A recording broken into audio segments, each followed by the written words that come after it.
מצוות עשה של תורה לספר בניסים ונפלאות שעשו לאבותינו. The Rambam says there's a positive mitzvah to discuss the different miracles that happened to our parents in Mitzrayim on the night of the 15th of Nisan. Like it says, Zachor et hayom asher asitem Mitzrayim, כמו שנאמר זכור את היום השבת. Now, the Rambam goes a little bit further. The truth is, every single halacha in this Rambam is so important. Netanyahu won. Oh yeah? No. Yeah. Okay, let's... He won. Let's speak about... Where'd that come from? No, he won. 28-27. Amen. Amen. Misha, you're lucky I'm a rabbi with a good sense of humor. That's why I love you, man.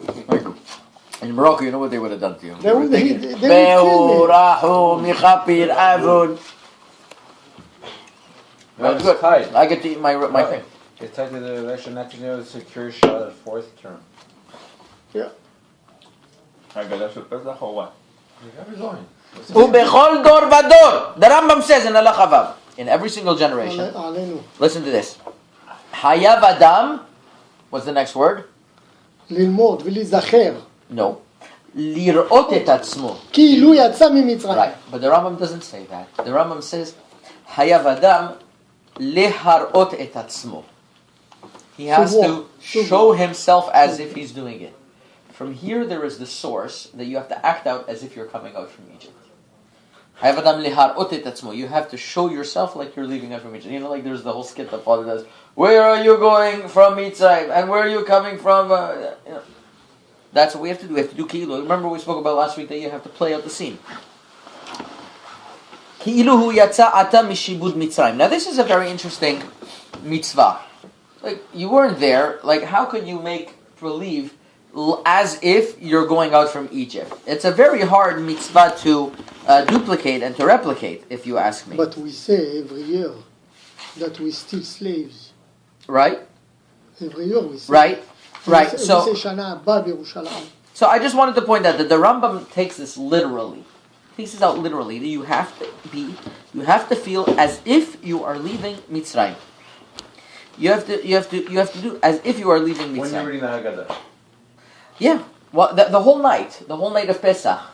I mean, it's one of the hardest mitzvot to do. I mean, you have to. So that's why the props come into play, like we spoke about last week. You have to imagine, like you have to do the bibhilu and the yahatz. Imagine you're going to sit.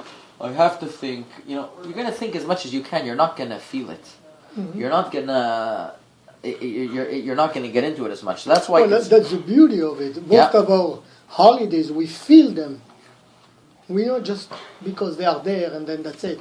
Right. Next day is over. You know, we do feel. Now, next part of the Haggada. I'm giving you guys the tools for tonight. If you remember it, fine. If not, you want to write it, you can also write it.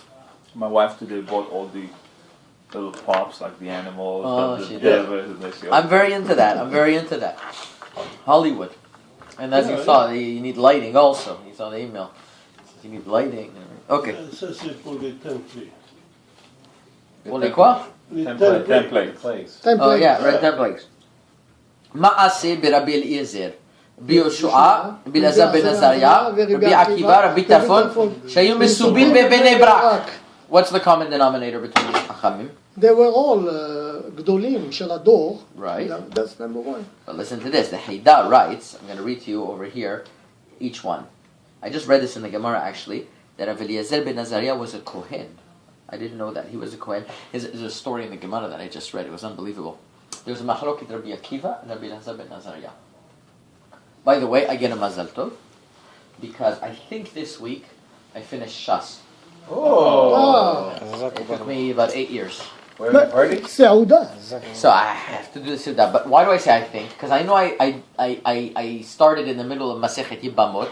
Mm-hmm. And I'm like, most of Yibamot I'm finished, but I don't exactly know where. What happened? I was in LA, and there was a person there. He got married a second time, older. He was a successful businessman, but he would learn and give a shiur daf yomi every day. So I look at him, I say, look at this guy.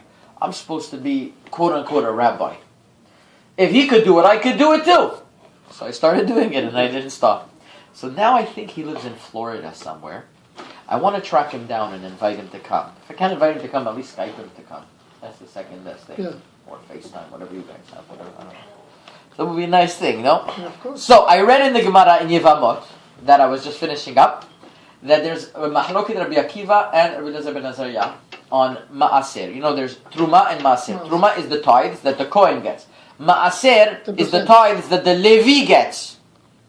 Rabbi Akiva says only a Levi can get, a Kohen can't get tithes. Ma'aser. You get Truma, but not Ma'aser. Rabbi Lebhar ben Azariah says no, a Kohen could also get tithes.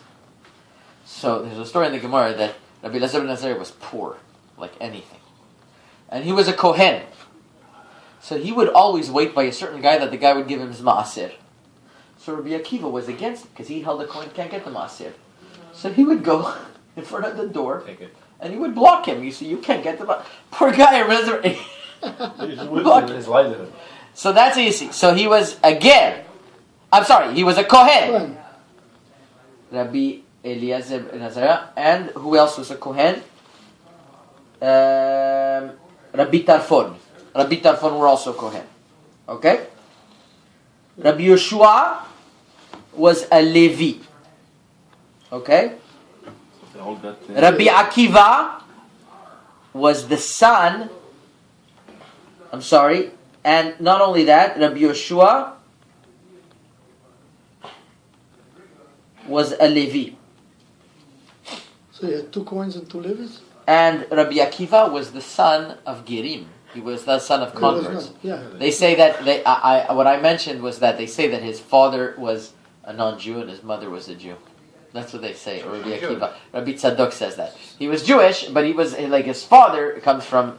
His father wasn't in Egypt. So all these people didn't have to work in Egypt. The Levium didn't work in Egypt. This guy, I don't know why he does Pesach at all. Freeloader. His forefathers, they didn't work in Pesach. They weren't slaves. They were Kohanim. The Kohanim didn't work.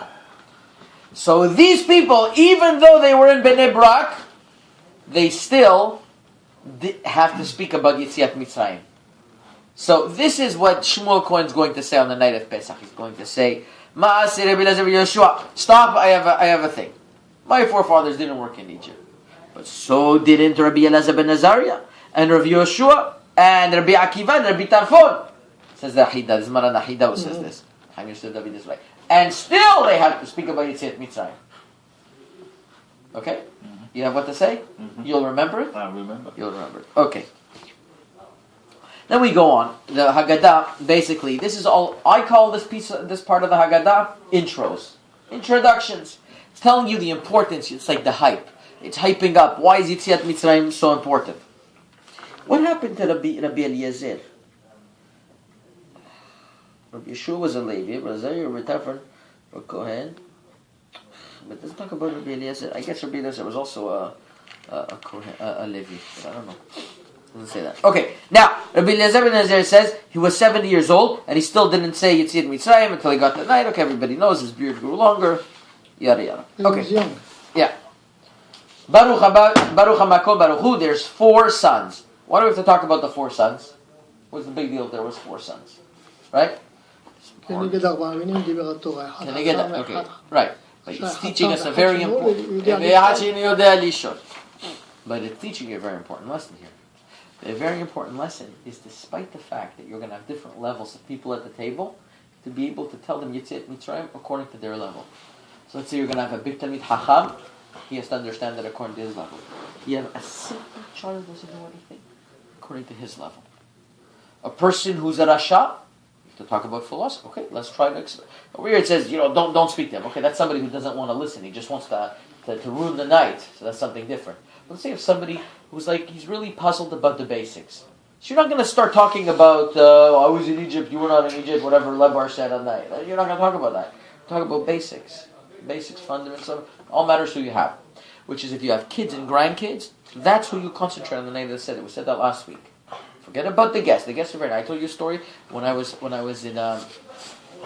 studying in Israel for a year. Yeah, you ever heard of that? People go to Israel for a year. They go study. There's such a thing.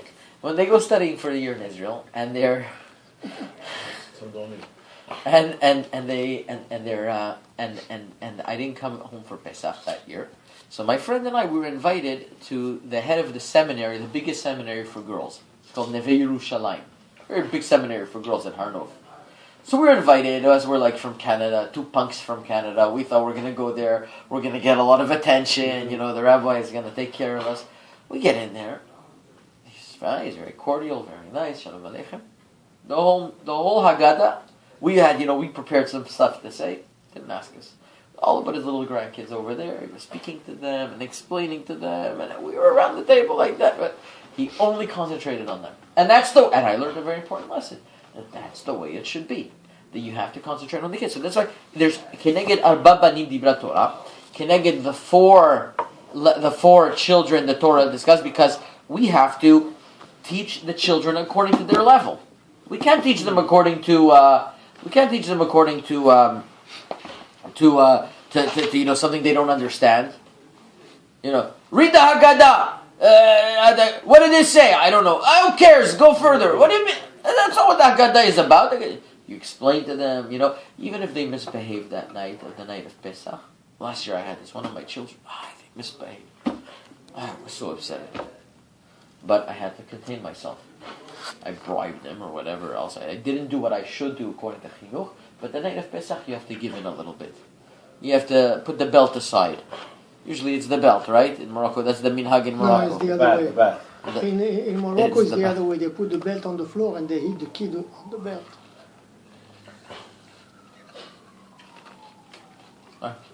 It's comedy night tonight, huh? Listen, good ones.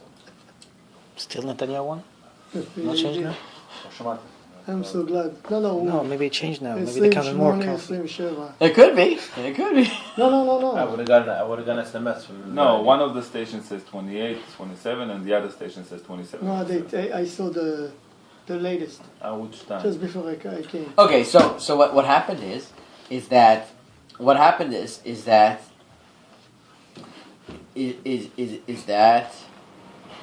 was I? Put the anger aside and then... Put the anger aside. Mm-hmm. You can't get angry at your child that night, because the purpose is, he's going to remember the night. And if he's going to remember the night, and his father got upset, okay, you're supposed to be mechanech your kid. But try not to avoid whatever arguments and conflicts. You have to pass over the message properly. That's why you bring candies, kosher Pesach candies, and you give them out. On that note, how tough can you be? Where do you get the candies from? The Rambam says, mitzvah lechalek klayot latinokot. You have to give out candies to the kids. The Rambam says it. Can you believe it? Yes. How when teenagers and whatever get together at the table and they start talking and laughing and making noise and... Sure, just wait for the Seudah. Just let's do the Haggada problem. But how tough do you need to be at the table in order for them to be quiet? You listen, the truth is, if you have little kids that you're concentrating on, you can't win everybody. Win every single thing. If you like, for example, you're gonna have small children and the teenagers. You're gonna have to give up on the teenagers. So if they're talking. There's nothing you can do about it. You concentrate on the kids. You're not gonna yell, shut up and listen, everything like that, and then you're gonna lose the kids, right? You concentrate on the kids. They want to talk a little bit. Fine, it's their problem. Tell them at least to finish the Haggada on their level, because they understand it more or less. They know the story. If the kids weren't around, so you're gonna fulfill the mitzvah of Sipur Yitzhak in a higher level. But since, anyways, you got these kids to say the basic mitzvah, so you'll concentrate on them for the basic mitzvah, and the little kids... concentrate more in the small kids. Exactly. The other ones are they know already. Or they can... You know what? You can tell them to watch the movie. Chas v'shalom. Chas v'shalom. Which one? He doesn't even have a kippah there. He doesn't even have a kippah. Some He doesn't have a kippah. in the table. They didn't have kippahs then. They didn't have kippah then. But No. come on. Kippahs came later. Of course they had a kippah. You pay more attention to the small kids. Moshe covered his To face. learn Super why kippah. you do the night, you explain to them and everything. But more of the time to... Right, but he has a problem. What does he do with the kids that are speaking... Because it's bothersome also for me. Like it takes me out of... So you tell them, guys, listen, you know what, let's be How quiet. about You can't do nothing to them. How about- What are you I going to know, but it's They talk. It's no disrespect. Okay, but it's not the time then to Right, not the point. I know. That's the point. Rabbi had a good point. Not the point of discipline of teaching them now what to do. Right, exactly. Guys, I had it. Okay, so that's what we learned from the 4 children. Everyone according to their level. Which means, by the way, that Gaon Vilnas is a very important thing. He says, while you're saying the Haggada to the children, you're telling them at a basic level, but it's important that you came to the classes, that Lebhar or anybody else that's giving about the Haggada, that you yourself know what's going on, because according to your level, you're understanding it better, and according to their level, you're understanding a more basic level. So if you study beforehand what happened, you're going to fulfill the mitzvah even better. Right, because you're going to have more... You know, there's a great book that I recommend. You know that book, Let My Nation Go? No. It's I mean, you could get it in any bookstore. At the Israeli source? I'm sure you can get it. Get a Magen David discount 10%. There's the benefit of being a member. I get it anyway. I get it anyway. This one is about Megillat Esther, but there's one about Pesach. It looks like this. This one is Let My Nation Go, but that one is Let My Nation Live. But Let My People Go, or Let My Nation Go, or something like that. And it talks about, in a story form, all of the different midrashim, all of the different stories. We went through it last year. I mean, next week, what we're going to do is we're going to go with this book. We're going to go through the Asara Makot.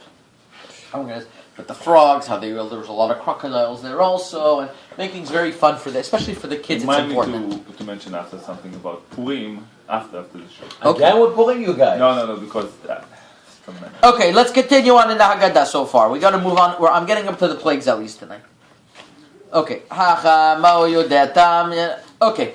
Yachol mi Rosh Chodesh. I would have thought to celebrate Pesach from Rosh Chodesh. Talmud Lomar, no. It has to be on the night that Pesach happened. Makes sense. Yeah, but it doesn't make sense. What was the thought to have it at Rosh Chodesh? Yeah, why? Why?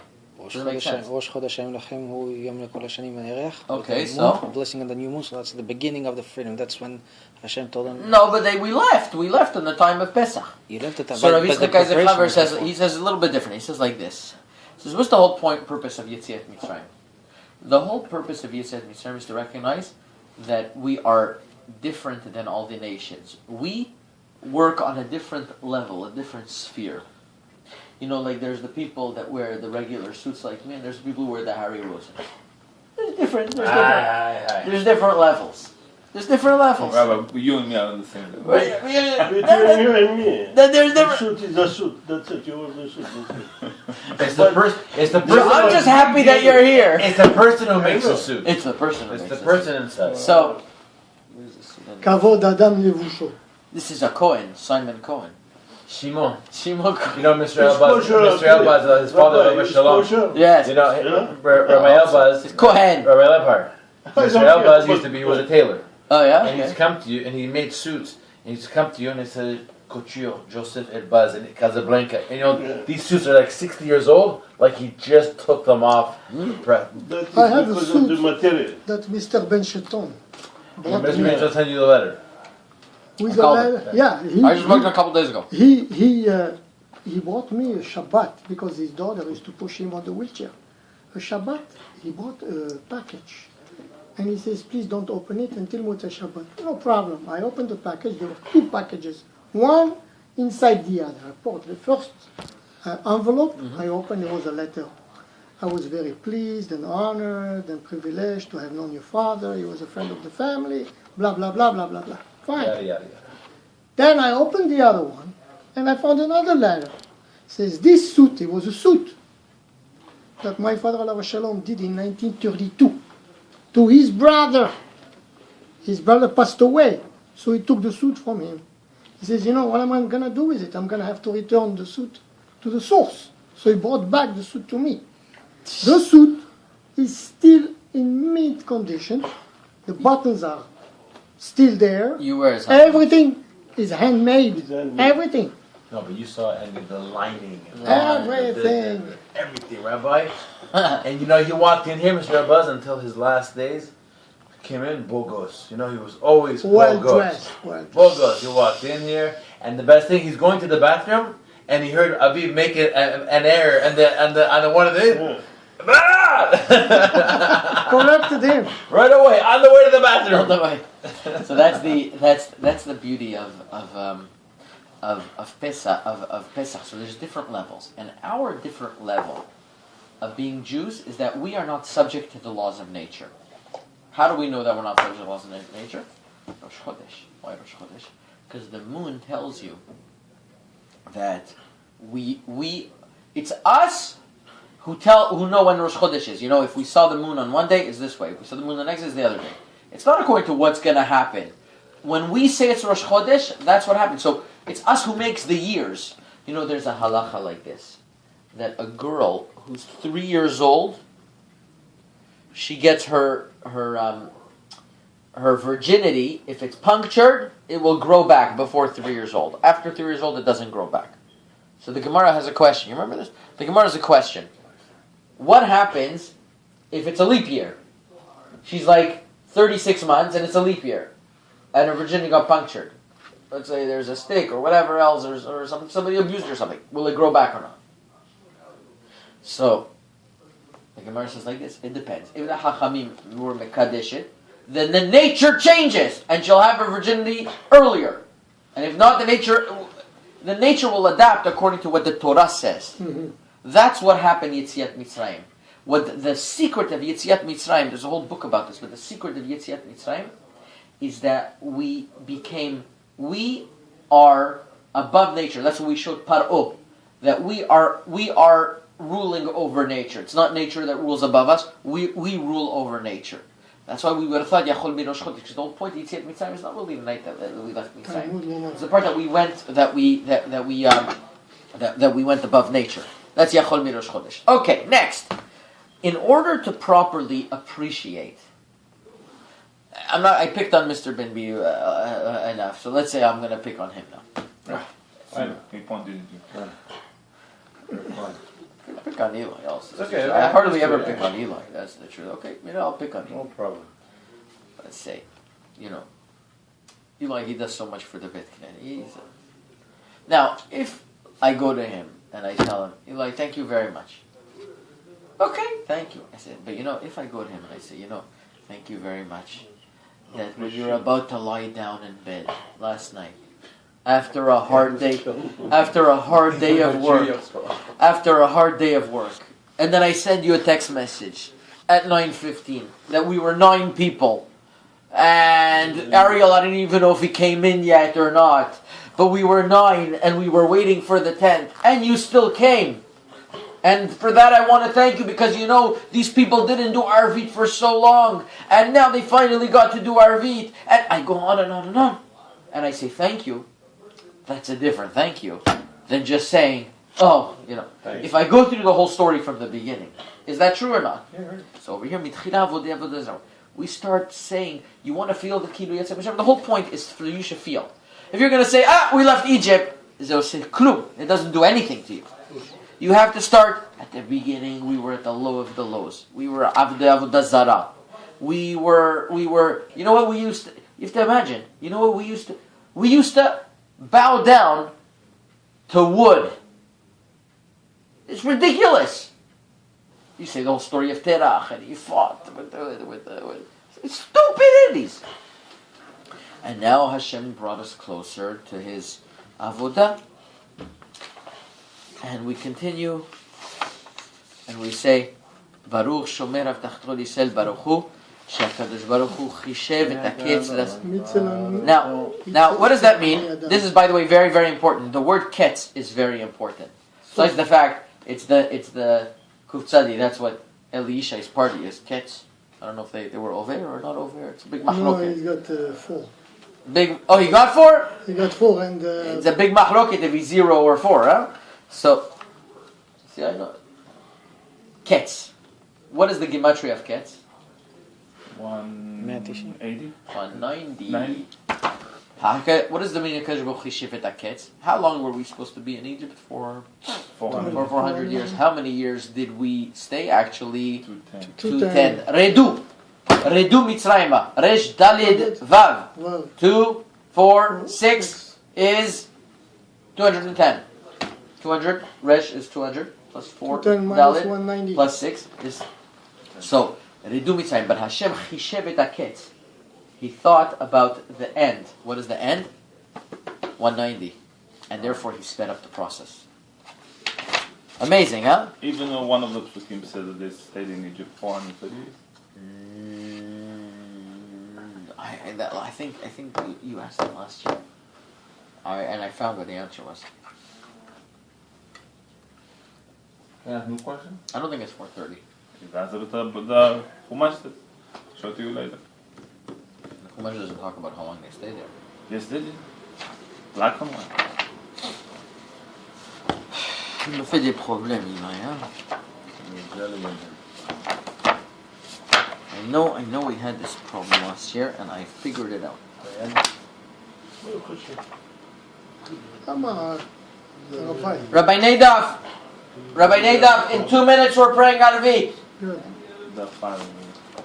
Rabbi, Yes. in all the Yetziat Mitzrayim, the stay in the desert, the fact that they went like 4 years in the desert, there's no findings, archaeological findings, like something. Oh no! There's a lot of archaeological No, findings. you have to watch a documentary that they released a few years now about the travels of the Jews. In I the know desert. that they found at the crossing. No, they found And chariots. The crossing, that's what Yeah. I meant. They Yeah? found the Yeah. they found the chariots. They found like blocks down deep in the water. They found like blocks. You have Like to watch the square. documentary, Rabbi. And they thought maybe that was a chariot that was upside down. It's unbelievable. Yeah, they found And where it was not done by. Unfortunately, one of the people who lived in my neighborhood is the highest paid rabbi in America. He's like $1 million a year. He gets paid like $1 million a Is it year. reform?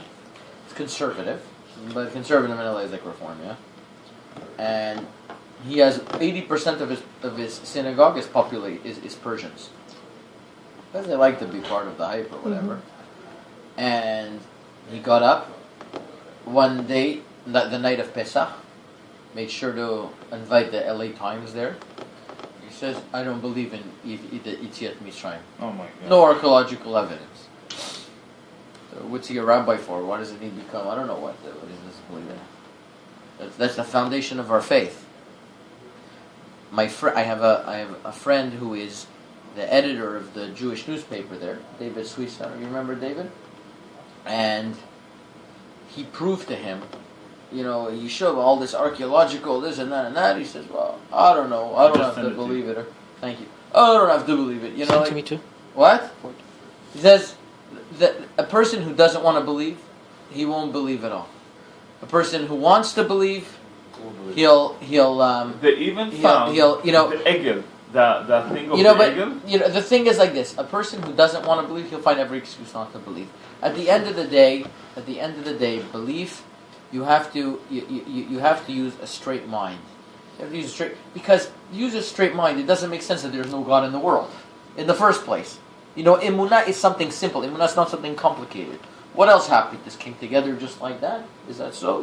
The simple example. You're going to take paint, you're going to throw against the wall. It's going to make a beautiful won't believe how many people just tell you yes. Like that. That's how simple the mind. Because it's easier to exempt yourself from any moral obligation if you do that. Well, there's no question. So it's not this that's telling you this. It's under the belt that's telling you that. You want to know what you want to do, whatever you want to do. Hazaku Baruch Rabotai. Okay.